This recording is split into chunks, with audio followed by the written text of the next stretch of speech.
Hi, my name is Kajal and I welcome you all to Castrology. आज हम गणेश सकट चौथ व्रत कथा के बारे में सुनेंगे।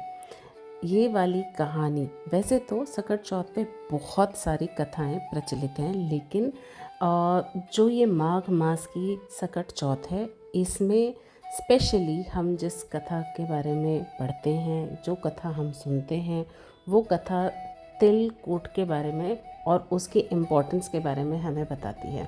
तो चलिए ये कहानी सुनते हैं। एक समय की बात है, एक नगर में एक साहूकार अपनी पत्नी के साथ रहता था। वे दोनों पूजा पाठ, दान वगैरह कुछ नहीं करते थे। एक दिन साहूकारनी अपनी पड़ोसन के घर गई। वहाँ वो पूजा कर रही थी। उस दिन सकट चौथ थी।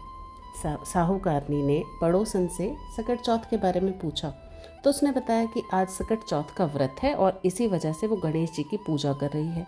अब साहूकारनी ने उससे सकट चौथ के व्रत के जो प्रॉफिट्स होते हैं, क्या लाभ होता है, इसके बारे में जानना चाहा।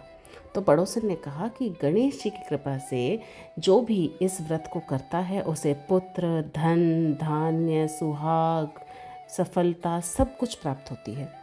इस पर साहूकारनी ने कहा कि अगर वो गणेश जी की कृपा से माँ बन जाती है तो वो 1.25 तिलकूट करेगी और सकट चौथ का व्रत रखेगी। अब ये देखिए कि गणेश जी ने उसकी मनोकामना पूरी कर दी। वो गर्भवती हो गई। अब साहूकारनी की लालसा बढ़ गई, उसके मन में लालच आ गया। उसने कहा कि अगर बेटा हुआ तो 2.5 तिलकूट करेगी। 1.25 से 2.5 पे आ गई। गणेश जी की कृपा से उसे पुत्र ही प्राप्त हुआ। अब उसने कहा कि यदि बेटे का विवाह अच्छे से हो जाता है, बहुत अच्छी बहू आ जाती है जो मेरी सेवा करे, जो घर सबको संभाल ले, तो वो 5.25 तिलकूट करेगी। गणेश जी के आशीर्वाद से उसके लड़के का विवाह भी तय हो गया। लेकिन साहूकारनी ने ना तो कभी भी सकट चौथ का व्रत रखा, ना ही तिलकूट किया, तो अपने प्रॉमिस को वो बार बार तोड़ती रही। साहूकारनी के इस बिहेवियर पे गणेश जी ने उसको सबक सिखाने की सोची। अब जब उसके लड़के का विवाह हो रहा था, तब गणेश जी ने अपनी माया से उसे पीपल के पेड़ पर बैठा दिया। सभी लोग दूल्हे को ढूंढने लगे और जब तक, क्योंकि दूल्हा मिला ही नहीं इसलिए विवाह नहीं हुआ। तो एक दिन साहूकारनी की होने वाली बहू अपनी सहेलियों के संग दूरवा लेने जंगल गई। उस समय पीपल के पेड़ पर बैठे साहूकारनी के बेटे ने आवाज़ लगाई, ओ मेरी अर्धब्याही। ये सब सुन के सब युवतियाँ डर गई और भागकर घर आ गई। उस युवती ने सारी घटना अपनी माँ को बताई। तब वे सब मिलके उस पेड़ के पास पहुँचे। युवती की माँ ने देखा उस पर तो उसका होने वाला वो दामाद बैठा है जो उस टाइम हमें मिला ही नहीं था और इसीलिए शादी नहीं हुई। उसने उसको यहाँ बैठने का कारण पूछा तो उसने अपनी माँ की गलती बताई।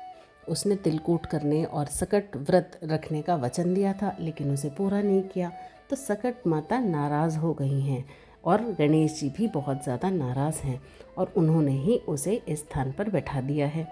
ये बात सुनकर उस युवती की माँ उस बेटे की माँ के पास, साहूकारनी के पास गई और उसे सारी बात बताई। तब उसे अपनी गलती का एहसास हुआ। तब उसने कहा, हे सकट माता, हे गणेश जी महाराज, मेरा बेटा घर आ जाएगा तो 2.5 मन का तिलकूट करूँगी। गणेश जी ने उसे फिर से एक मौका दिया। लड़का घर आ गया और विवाह पूर्ण हुआ। उसके बाद साहूकारनी ने 2.5 मन का तिलकूट किया और सकट चौथ का व्रत रखा। उसने कहा, हे सकट माता, हे गणेश जी महाराज, मैं आपकी महिमा समझ गई हूँ। आपकी कृपा से ही मेरी संतान सुरक्षित है। अब मैं हमेशा तिलकूट करूँगी और सकट चौथ का व्रत ज़रूर करूँगी।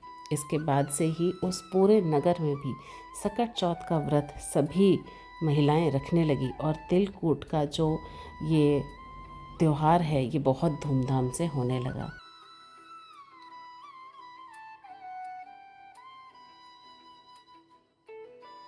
आई होप आपको ये मेरी जो कहानी है बहुत ज़्यादा पसंद आई होगी, आपको बहुत हेल्प मिली होगी। तो आप मेरे चैनल को ज़रूर सब्सक्राइब कीजिए, बेल आइकन को भी प्रेस कीजिए ताकि मेरे वीडियोस का नोटिफिकेशन आपको सबसे पहले मिले। और मैं मिलूँगी आपसे अपने अगले वीडियो में। इससे पहले कि आप यहाँ से जाएं, प्लीज़ कमेंट करके ज़रूर बताइएगा कि आपको ये स्टोरी कैसी लगी और आपने अपने घर में तिलकूट का ये त्यौहार कैसे मनाया। मुझे इंतज़ार रहेगा आपके कमेंट्स का। Till then be logical, avoid superstition, follow कैस्ट्रोलॉजी।